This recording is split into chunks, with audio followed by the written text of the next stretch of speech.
Hey man, what's going on, man? I definitely would like to start off with a name that haven't really been, in my opinion, so kind to to the ADOS and Foundation Black community, especially as if we are supposed to be a contentious voting bloc, is Congress woman, House of Representatives, Democrat, Shelia Jackson Lee of Texas or Houston. And the reason why I have to talk about her again, she really, like I said, the HR 40 really is not her baby. It's actually was some a bill that was basically scuffed up for almost 30 years by former Congressman John Conyers. And that bill, that bill still really don't have it. It's a worthless bill. It's a worthless even. It could be revamped, but it's worthless right now. That the ADOS movement kind of put that bill on a mainstream level. Because like I said, it was a dust up proposal that was basically just there in the Congress Hall for damn near 30 years. Uh, the reason why I want to bring her up, because everybody's kind of uproar about the travesty of Jonathan Capehorn, that's his name, who is homosexual, by the way, and also who who basically is against reparations or anything of a black agenda that's going on. But he did a tweet, I think after the backlash of his article about just all we need is apology, and there was a heavy response backlash to him, very, very right so. And he kind of laid shock to the ADOS community. To even put us in his diss in a way, his Twitter diss to us. But the surprise was not just him doing the diss. The surprise was you saw Shelia Jackson Lee retweeting his diss to the ADOS community. And back in my mind, and I didn't touch on it because I just really wanted to get a more clear um, thought process what I was going to say. So I didn't respond just that quickly, not like as with the Jonathan guy. But I definitely want to respond back to her because she have not really said anything about the ADOS community or Black America in general.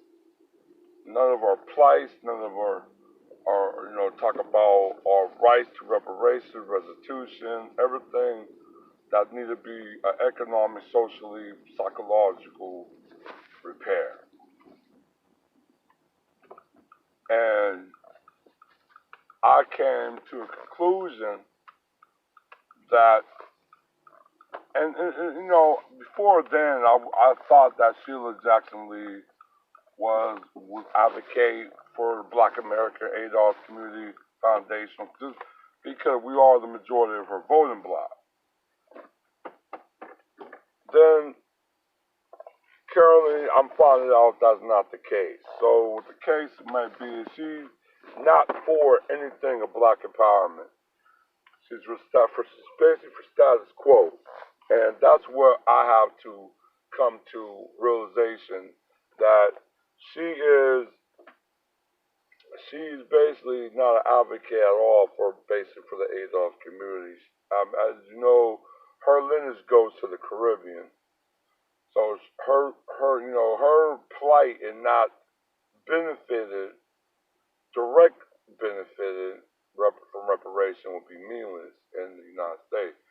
Even though I do argue people that reparation could also be used as an economic boost for the entire country, because you're pairing the segment of the population into a higher status economically and so far, even that um, they can start to participate in American society as well, obtain the American dream. That will help the country as a whole.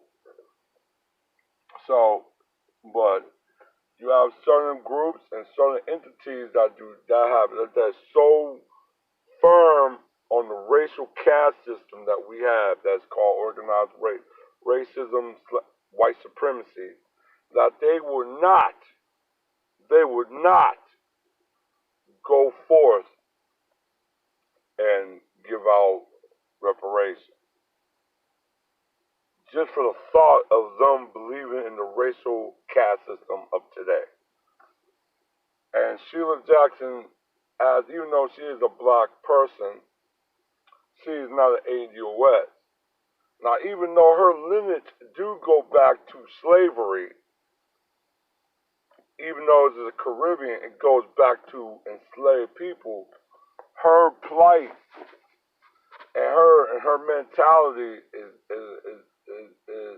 almost like a white person or white supremacy. You have 30% of America that's agreeing to reparation, almost twice as more. Like about 10 years ago, 20 years ago, throughout 2002, you only had maybe about 10% or 12% approve of reparation. 10 years ago, you got about 20%. Now you got 30%.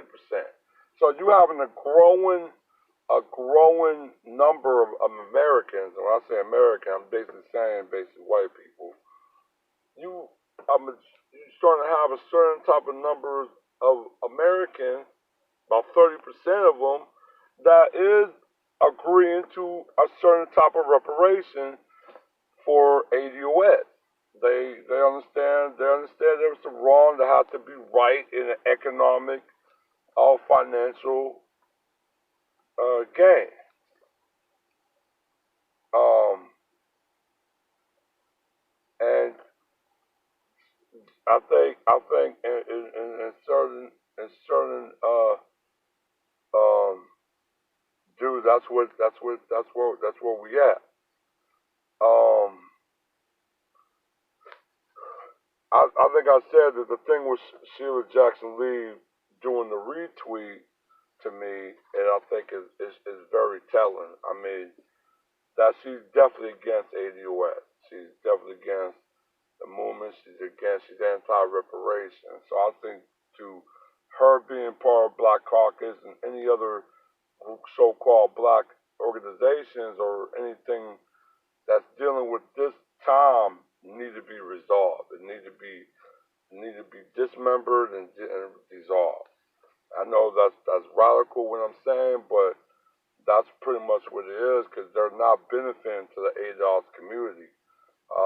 They might benefit to black immigrants, but not to the actual indigenous blacks of the Americas. And I feel to that, if you are an organization like the NAACP, Urban Leagues, and so forth, that have basically was founded by white members, you are not going to solely advocate for the actual